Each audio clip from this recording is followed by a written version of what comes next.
Thanks for coming out. I hope you're enjoying the show. I've seen a number of you already at the booth today. My name is Dave Garner, and I work for this company, Desoutter Industrial Tools. And I've worked for Desoutter for about 16 years now, and I've seen a lot of products and a lot of tools.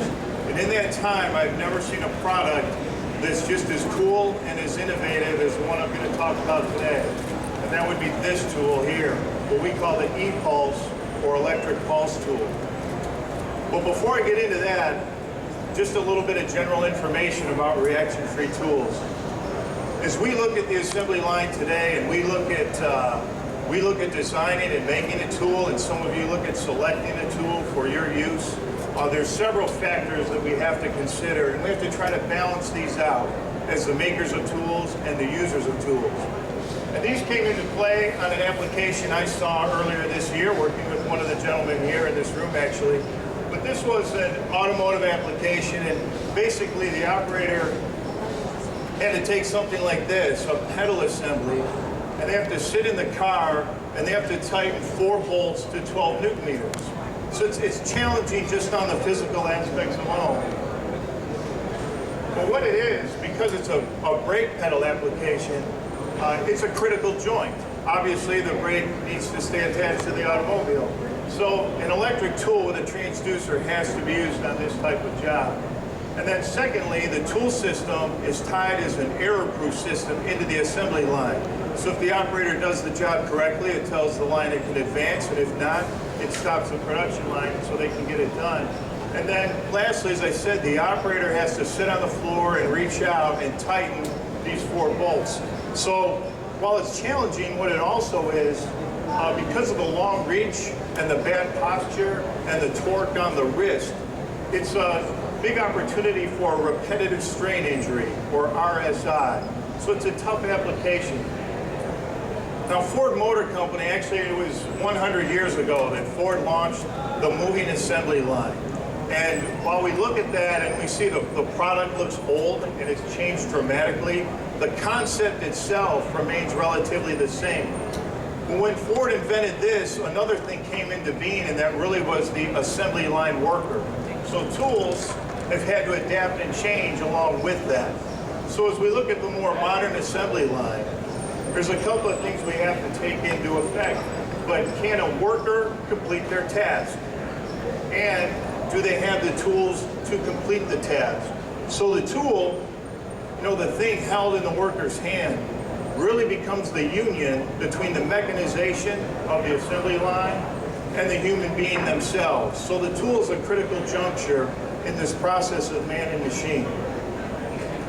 So what would be some fundamentals that we have to take into account when we're designing a tool, and you have to take into account when you're selecting a tool? Well, obviously quality becomes important. We have to know that when we're tightening a fastener or a nut, that torque was achieved, that we achieved clamp load. But in today's industry, we not only look for torque, we might want to see if a washer or a part was missing.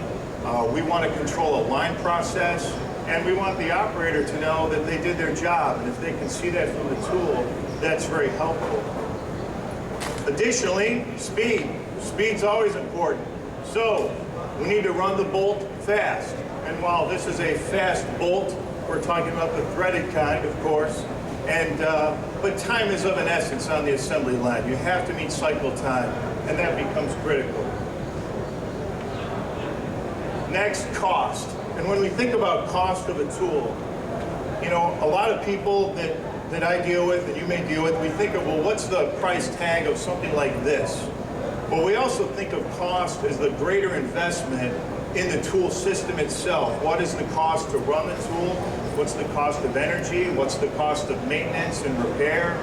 Technicians that have to be trained on in particular tools. So cost is really a bigger thing than just the cost of the tool itself. And then next and last would be ergonomics. Obviously, we need the tool to be easy to use and to be comfortable for the operator. And when we think of ergonomics, and you can answer this yourself, is ergonomics really a big deal? Is that something we have to be worried about in the assembly environment? And the answer is actually yes, because bad ergonomics really equals costs and productivity and in dollars. And actually, OSHA estimates this number. It actually costs $20 billion a year to pay benefits for repetitive strain injuries in workers' compensation. Or rather, 2/3 of that $20 billion are repetitive strain injuries to the wrist, to the elbow, or to the shoulder. So it's a big number and a big liability for business. And then lastly, and this is important, even if an injury occurs over a period of time, a company may have to pay benefits for that. It used to be that if a specific accident happened, a worker could file a claim. But now, if a worker can prove that they just did their job and they used the tools that they were given and they developed an injury over time, there's a claim that can be made for that. So it's very important in the world of tools. I looked at just one briefly to talk about. We're pretty familiar with something called carpal tunnel syndrome.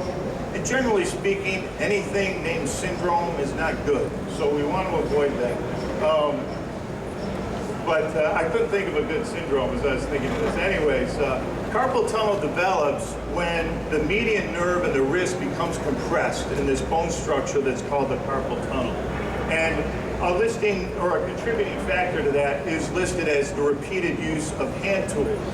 So, who is at risk to develop something like carpal tunnel syndrome?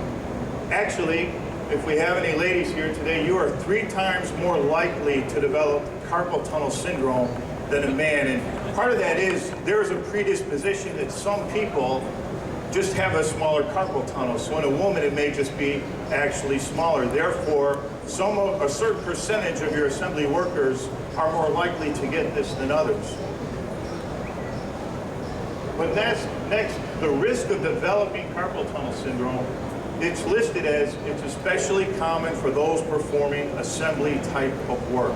And we think of maybe data entry or keyboard people that would develop that. It actually is more common in the assembly workers than the data entry people. And then next, if somebody is to develop a serious case of carpal tunnel syndrome, the surgery for that, to repair that, is about $5,000 to $10,000. Somebody asked me yesterday if that was pre or post Obamacare. I don't know, but it's listed as $5,000 to $10,000. And an important note in that is full restoration occurs in about 60% of the people, meaning there's 40% that are not going to get full restoration back to their hand. They're going to continue to feel a numbness and a tingling. Maybe they can't feel hot and cold anymore. So it's a serious injury and just one of several that you can develop doing assembly line work. So how do companies take care of that? Well, we look at the assembly line, and obviously people have to hold tools in their hands to do this type of work. Well, what should somebody hold? And we say with an inline tool, something like this, about 30 inch-pounds is what you should hold in your hand. But even 30 inch-pounds, if you hold that over a regular period of time, you're going to find that to be a lot of torque on the wrist. But we say about 30 inch-pounds for an inline tool. And then for a pistol tool, you know, if I'm holding a regular pistol tool, about 60 to 80 inch-pounds. On a direct drive tool, a clutch tool, an electric tool, you know, without any type of pulse mechanism, about 60 to 80 inch-pounds. Again, that's a lot of torque to hold in your hand if you have to do that for a very long amount of time. So, industries address this with 2 very common tools. You're probably using these on your plant floor today. But real briefly, the first one would be the impact wrench, and the second would be the pulse tool. So if we look at an impact running,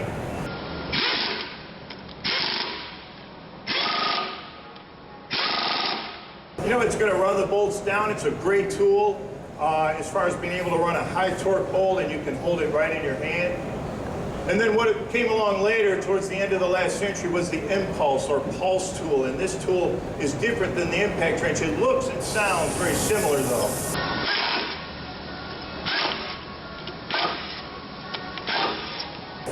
And again, a great innovation, fastens the bolts, and does what it's supposed to do.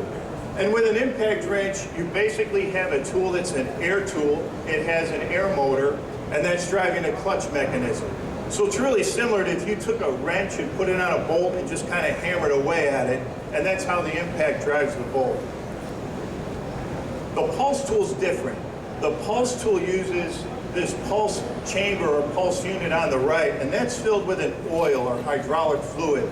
And it's actually the pulsing of that fluid through a small valve that creates the tension and the buildup to drive the bolt.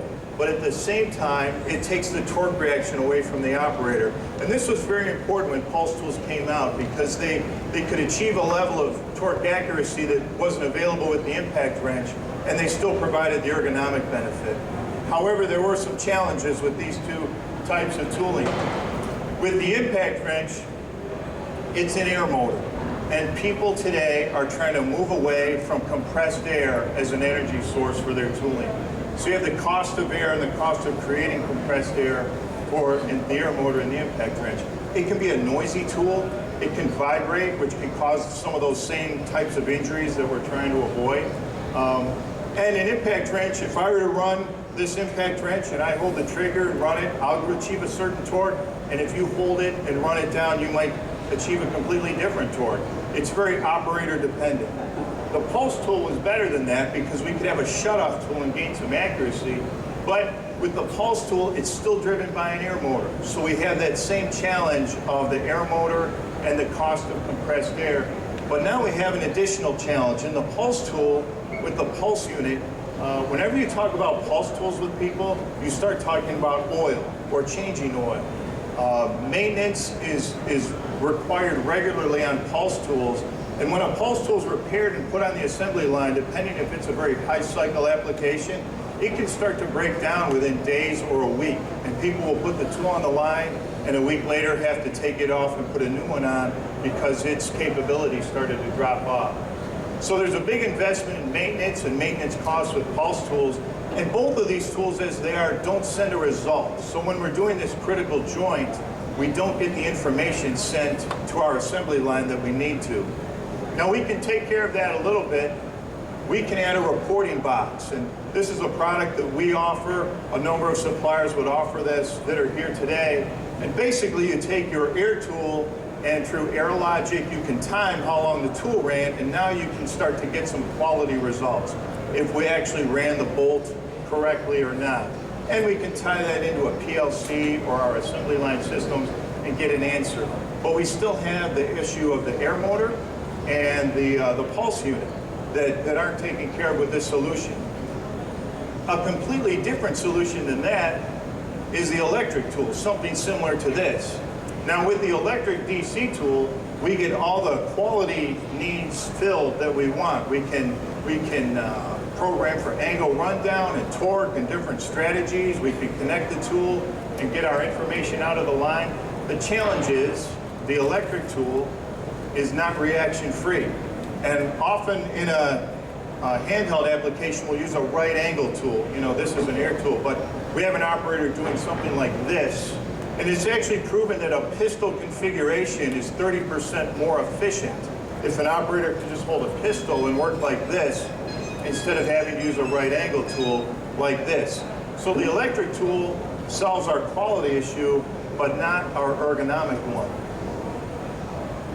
So how can we take care of that? We can add something like this. And this is a very nice reaction arm that we sell. It's carbon fiber, lightweight, very easy to use. The challenge with the reaction arm is now we have another piece of equipment in our application. And the operator, while this may be great for some applications, it can make access difficult for the tool if we're reaching around an engine or a transmission or under something.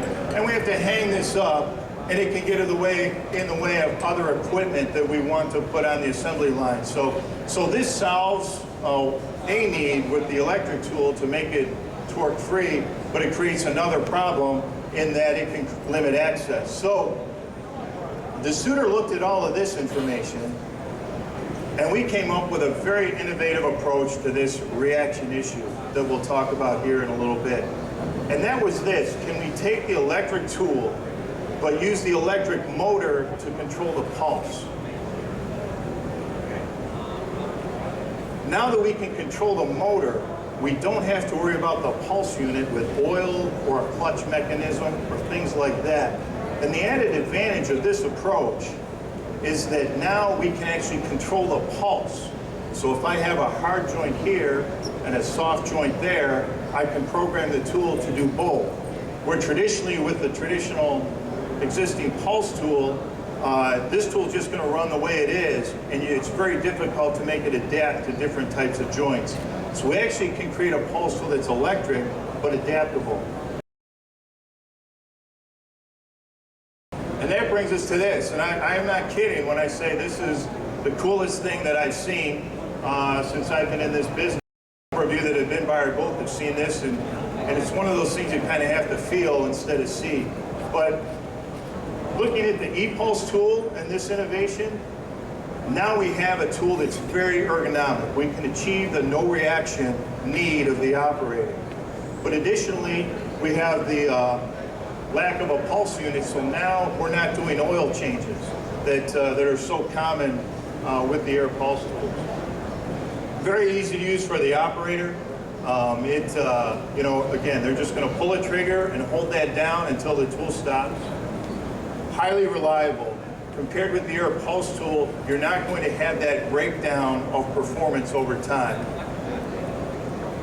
And lastly, the operator can see on the tool that they did their job correctly. They'll get a red or green light and they can know that their task was completed. So, talking about those things we said, how do we balance, you know, the needs of a tool? We can meet the quality need with the electric tool, and we can also meet time or cycle time, because this tool turns over 4,000 RPM, so speed is actually equal of the air pulse tool, but we get quality of the DC tool. Cost is not inexpensive when looking at tools, but it's very competitive when you're looking at an electric tool system. It's a full DC system. So now you're getting the benefit of the quality of the DC system, and we're reducing the cost of maintenance, spare parts, spare tools, some of those things that go along with the current reaction-free tools that are offered. And then lastly, we get the comfort thing fixed. We can take care of the reaction for the tool, for the operator.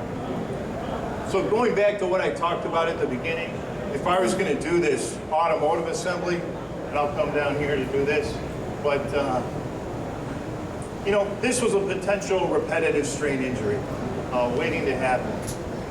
So if I look at the vehicle, and I think, well, I got to sit on the floor and reach out under the dashboard and do this. So this is my car, so it's missing a few other parts, but this is my car. And so if I'm going to have to sit here and reach out, something like this, and then I can put that on there. I can run that bolt down, I get a green light, you know, I'm sitting in the floor of the car, and the thing you'll notice as I do this, I don't even have to hardly hold this tool. I can actually just hold this tool in my fingertips or with my thumb to start it. So if you think of an operator that has to reach at these weird angles with the tool and bend their wrist or their arm, you still have the challenges of moving like that, but I can literally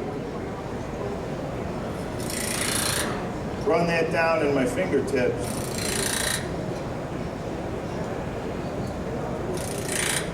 Something like that.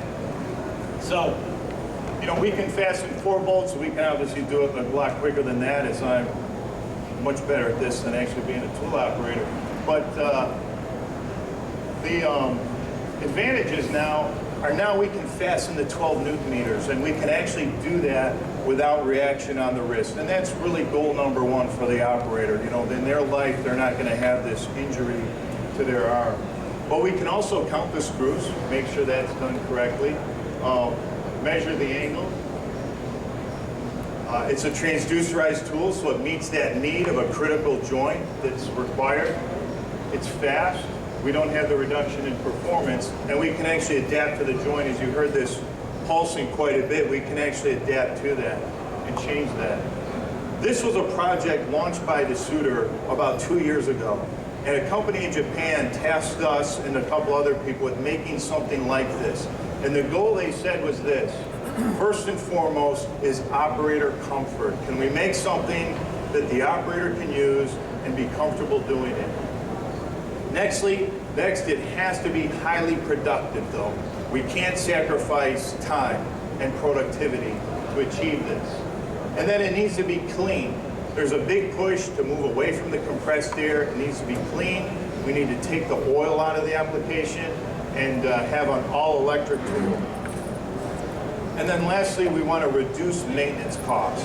Can we achieve this at the same time of reducing the maintenance and spare parts that are included with the air pulse tool? And then lastly, as I said, this is adaptable to an application. As you can see on the left, the traditional torque tool will pulse, but when it pulses and hits target torque, it will stop. Many tools will do that.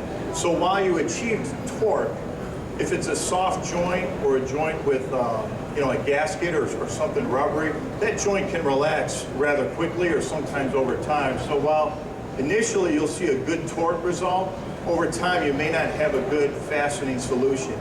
But with a tool like this, because we can actually program the pulse rate of the tool, we can actually adapt it so now we can hit several times while we're in that torque window. And that repeated pulsing of the tool will help compress the part and make a good joint over the long run. So a byproduct of this is the adaptable tool that we can adapt to a different joint. And then we're going to wrap it up, and my conclusion for this is really that this tool in the system is not really a conclusion at all. This is simply a beginning.